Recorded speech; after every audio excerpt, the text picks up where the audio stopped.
It's called The View? It's called The View. It's not called The Facts. Yeah, but It's isn't it interesting that it's called, I mean, I don't think they meant this when Barbara Walters invented it a long time ago, but it's The View. Well, that's the problem in America. But there is one view, right, and one that's clearly true opinion, and everybody else can go sit in the corner. That's correct. Sunny Hostin just got tag-teamed on live TV, and this wasn't your average panel debate. Nope, this was a full-blown verbal mugging, delivered courtesy of Bill Maher and Megyn Kelly. It was so brutal, you'd think the Geneva Convention needs a daytime TV addendum. One moment, Sunny's lounging at the View table, sipping her tea like she'd owned the joint the next. Boom. Face first in her cue cards, looking like someone just hit her with an eviction notice mid-sentence. They're disgusting. She's Anna Navarro. In your wildest imagination, you could never solo host a show. You will only ever make it as part of an ensemble, and you could never hope to achieve the success that Tucker Carlson has. So you can sit in your little cheap seats all day long and enjoy your little negative henpecking, but your careers are going nowhere, and Tucker is about to dominate. So what set this off? Picture this. A showdown so wild it made Bravo reality TV look like Sunday service. Maher rolled in with that dry, razor-edged sarcasm only he can deliver. Megyn Kelly followed up with those cold, surgical takedowns, and together, they turned Sunny's segment into a verbal demolition site. This wasn't a debate. It was an academic street fight, and poor Sunny. She brought a glitter pen to a data war. While Maher and Kelly came armed with emotional bulldozers and hard receipts, Sunny's soapbox wobbled like a dollar store IKEA chair. When the dust settled, all she could do was blink, like someone just hit her with a final boss battle in the form of a Wi-Fi bill labeled OVRDU. Talk about Whoopi Goldberg, because I got so many texts this week because she attacked me the week before. Sure. So she was, everybody was like, oh, Bill, I get you're enjoying the karma. First of all, I'm going to talk about this at the end of my show next week, teaser. But there is no fucking thing as karma, okay? Get over that. Whoopi attacks me on a regular basis. She says stupid shit on a regular basis. They just happen to coincide. But let's talk about Sunny Hostin's favorite party trick, swinging that law degree around like it's a designer handbag with a blade inside. Sis treats her resume like a VIP pass to win every argument. At this point, former federal prosecutor might as well be stamped across her forehead in glitter gel. She never misses a chance to remind you she's a legal expert, but half the time, when she starts with as a lawyer, you already know what's coming, either totally wrong, painfully basic, or so smug it'll make your skin itch. Somehow, Sunny manages to hit all three in one breath. It's like watching a courtroom-themed TDD talk, minus the evidence, just endless moral lecturing with a side of eye roll. No matter the topic, TikTok dances, memes, or mayo in the fridge, Sunny's gonna twist it into a sermon on systemic injustice. A cat video? Apparently, colonialism? Cooking hack? Coded oppression. She's basically a walking, talking version of outraged Twitter. Loud, overly dramatic, and always ready to misunderstand the assignment on purpose. That hot mess that they air in the mornings, called The View, had to issue not one, not two, not three, but 4 corrections, legal corrections, 4 legal notes. Not to mention what they did at that debate, where once again, they tried to fact check only one side, and then when their fact checks got fact checked, they cowered. They cowered in fear. I mean, this is a pattern with. And the kicker, even Whoopi looked like she was silently begging for the segment to end. That side eye. Legendary. You just know she was thinking, not this mess again. While Sunny's out here turning a salad recipe into a civil rights lawsuit, she didn't just lose a debate, she got flattened. Like roadkill in a philosophical hit and run. And the only thing she walked away with, that signature scowl that screams, I'm not mad, just disappointed in everyone. See, bold opinions are one thing, but Sunny turns every segment into a one-woman stage play, part courtroom monologue, part soapbox meltdown. She's not exchanging ideas. She's preaching from Mount Condescension, like it's Sunday, and we're all sinners who didn't read the syllabus. But here's the twist. Bill Maher and Megyn Kelly don't play that game. No standing ovations. No dramatic pauses. Just raw facts, dry wit, and surgical logic. And just like that, Sunny's DED talk swagger turned into a cringy improv session. No punchline, no crowd reaction, just silence and secondhand embarrassment. Term you want. Okay. Because maybe that is a word that's triggering, and so let's not use that word. I don't know, want to call it the super far left, but don't tell me the left Or maybe the super far right. Well, he's talking about the left. Well, then okay, but we talked about that. I mean, I think we agree about the danger of the super far right, and I can't say it enough. I think they're the bigger threat. But don't tell me that the left hasn't changed. I mean, I'm old enough to remember when it was the conservatives who hated the Jews. Yeah. Okay. Could compensate for the lack of substance. But my composure, it was as cold as ice. He leaned back, like a seasoned professor critiquing a freshman's overconfident essay titled Why I'm Always Right. There was no need for him to interject. Her argument crumpled like cheap paper, folding in on itself with every word. Each buzzword she dropped only dug her into a deeper hole. She wasn't debating anymore. She was unraveling, one theatrical gasp at a time. By the end, Sunny wasn't making a point. She was hosting a one-woman pity party, complete with self-righteous explosions and an empty guest list. Then Megyn Kelly entered the scene, cool, poised, and sharper than a switchblade wrapped in velvet. No shouting, no drama, just surgical precision. She didn't clap back. She dissected, quietly, methodically, and without an ounce of mercy. Layer by layer, Megyn peeled away Sunny's performative facade, like removing cheap laminate from a knockoff designer bag. What was left behind? A hollow echo chamber, stuffed with recycled outrage and reheated talking points. See, Sunny's whole persona thrives on never being challenged. She doesn't engage in debate. She delivers monologues. Her routine? Accuse, dramatize, moralize, rinse, and repeat. But when someone like Megyn steps in, calmly, cutting through the noise with a single factual jab, that bubble bursts. There's no such thing as karma. Sorry. Sorry, but life is random. The only word to describe it when a big game hunter gets trampled by an elephant and then eaten by lions is hilarious.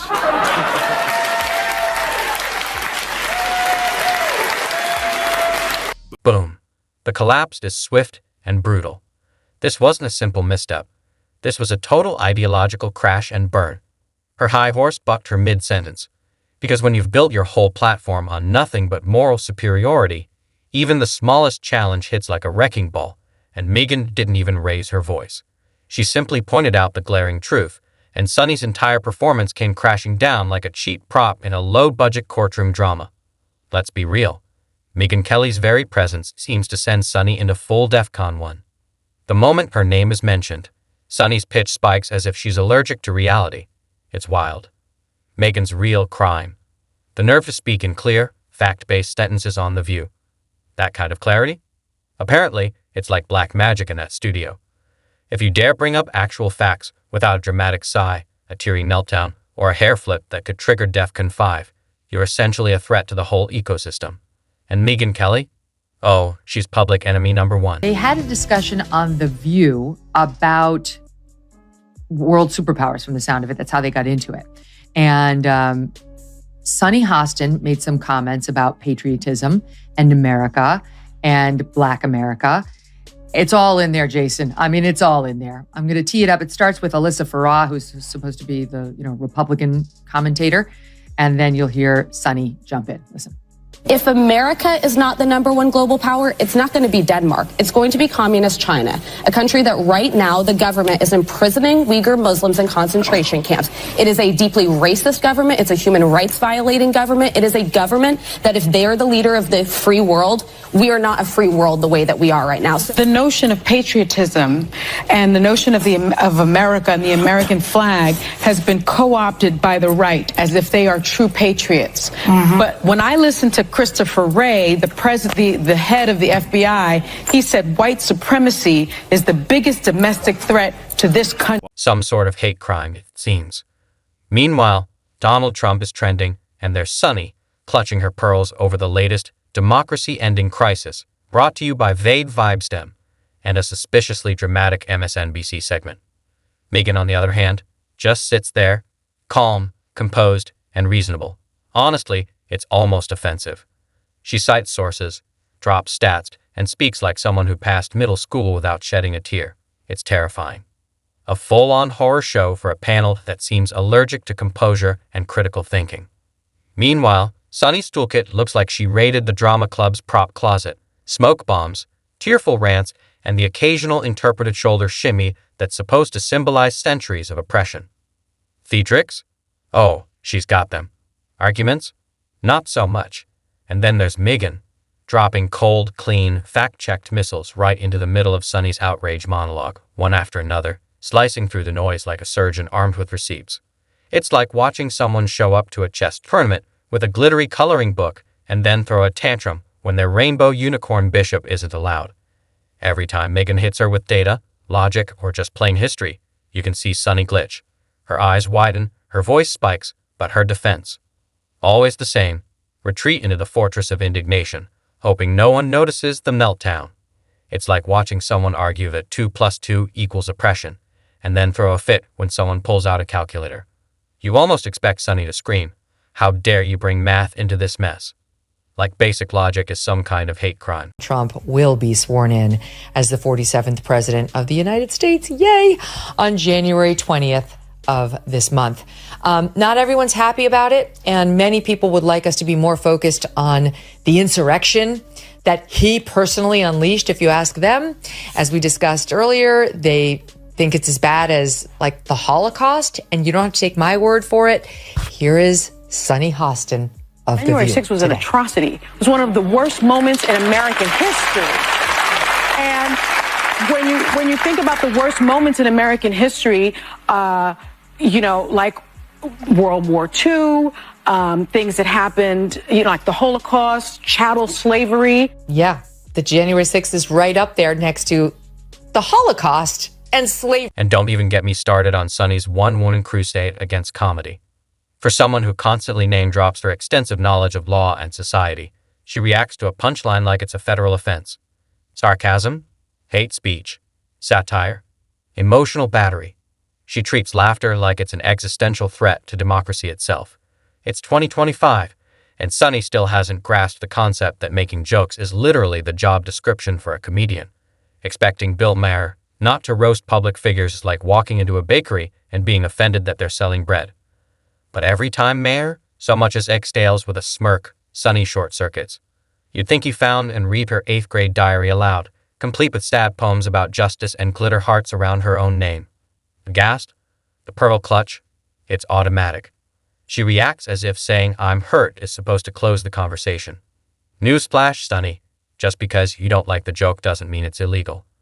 But the real piece de resistance. I want you to note the tone they all talk with him. I want you to look at Sunny Hostin's body language and the way they look at him and everything else. Just because he is a lefty who hasn't gone completely bananas, here they are talking about the word woke.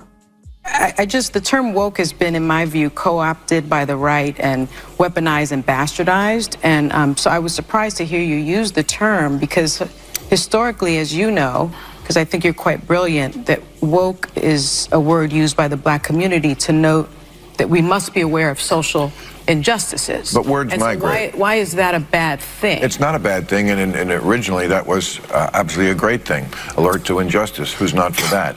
But words do migrate. Sunny Hostin's painfully cringy attempt to outsmart Bill Maher and Megyn Kelly, Liv, was like watching someone toss random history quotes into a blender, then fling the whole mess across the stage, hoping something would stick. She was throwing references around with the precision of a toddler curling spaghetti at drywall, wild, chaotic, and completely off target. She dropped half-baked legal phrases like grenades without pins, words flying everywhere with no meaning at all. It didn't sound profound.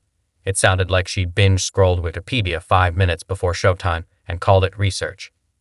If this were a courtroom, the stenographer would have tapped out halfway through, leaving a note that just read, incoherent, send help. You could practically hear the paperwork for emotional hazard pay being filed in the background. Meanwhile, Bill Maher, stone-cold unbothered, sat there like he was chilling in a cryo chamber. Her wild rants bounced off him like foam darts on concrete. The man's been dodging hot takes and ideological landmines since dial-up internet. Decades of media training sighing internally, not this again. And every time, Sunny tried to corner him with her dramatic, righteous energy, like she was delivering a scene-stealing courtroom monologue. You just knew she pictured it going viral. You could almost hear the imagined TikToks with captions like, "Scylla Queen shuts down misogyny." But Maher? He was already mentally checking out, probably sipping imaginary wine and wondering if he could beat the traffic to LAX Megyn. She didn't flinch. She didn't need to raise her voice. Her rebuttals were clean, precise, and ice cold. One sentence from her, and the entire performance Sunny had rehearsed in the mirror that morning vaporized. Sunny looked like she was being calmly dismantled by someone who'd already written off her credibility and sent it off for recycling. This wasn't a debate. It was a full-on exorcism. And Megyn Kelly?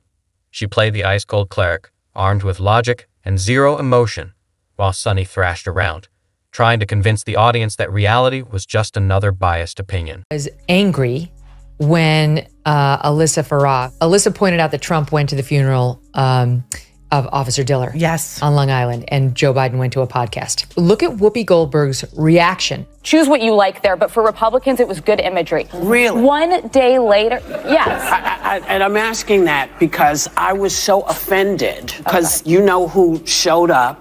Yeah. And he was, whether he was asked or not.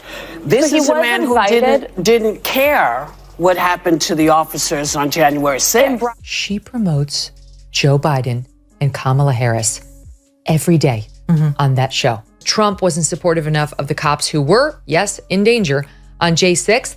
How does that explain their behavior on a daily basis?